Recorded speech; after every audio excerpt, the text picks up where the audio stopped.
In the gospel text of today, which is from the Gospel of Luke, chapter 18, verses 9 to 14, we are given a lesson in prayer.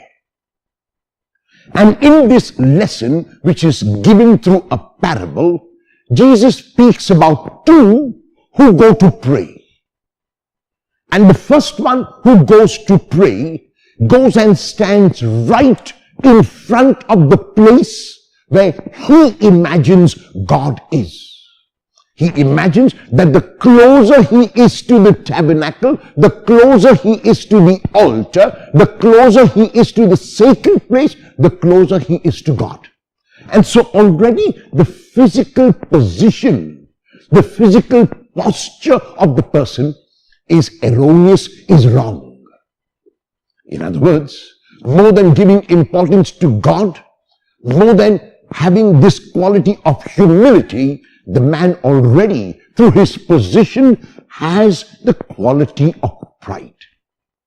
The second part is the content of his prayer. And the content of his prayer is made up of two parts. The first is to tell God, as if God does not know what he has done, that he gives tithes, he fasts twice a week, he is generous with the poor, he gives of his belongings, and he is a selfless man.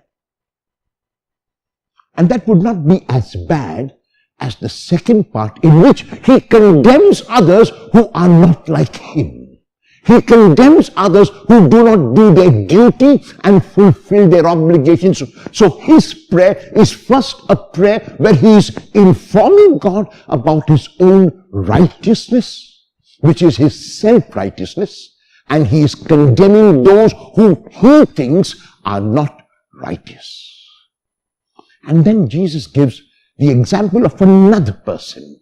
And that person does not dare to approach the place where God resides, the tabernacle, the sacred place, the Holy of Holies, but stands far off. His position already is an indication that the man is humble. His position is already an indication of the fact that he knows his own worth, which in front of God is nothing. The man is humble. The man puts down his head because he dare not raise his head to look at God. And in his prayer, which is about his own weakness, he regards himself as a sinner and asks that God give him the grace to open his heart to God's mercy.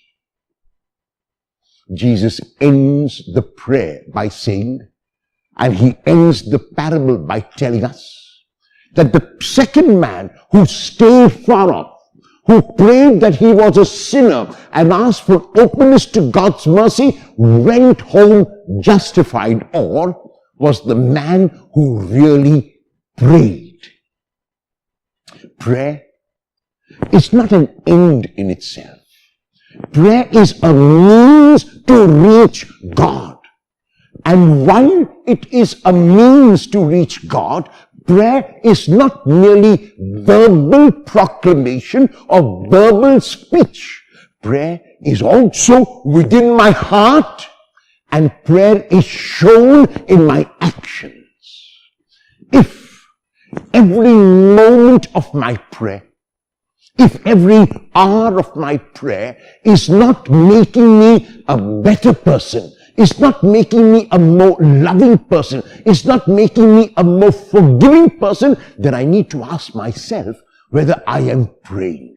Am I praying like the first kind of person, therefore merely reciting prayers, merely mouthing prayers, merely condemning others who do not pray?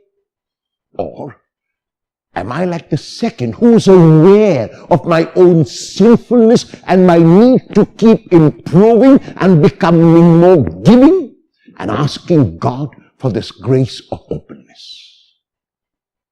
What is the result of my prayer every day? Is it transforming me, or am I the same? If it is transforming me, it means that my prayer is efficacious.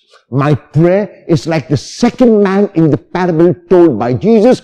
I too will go away from my prayer, having been justified, having prayed. Have you prayed today?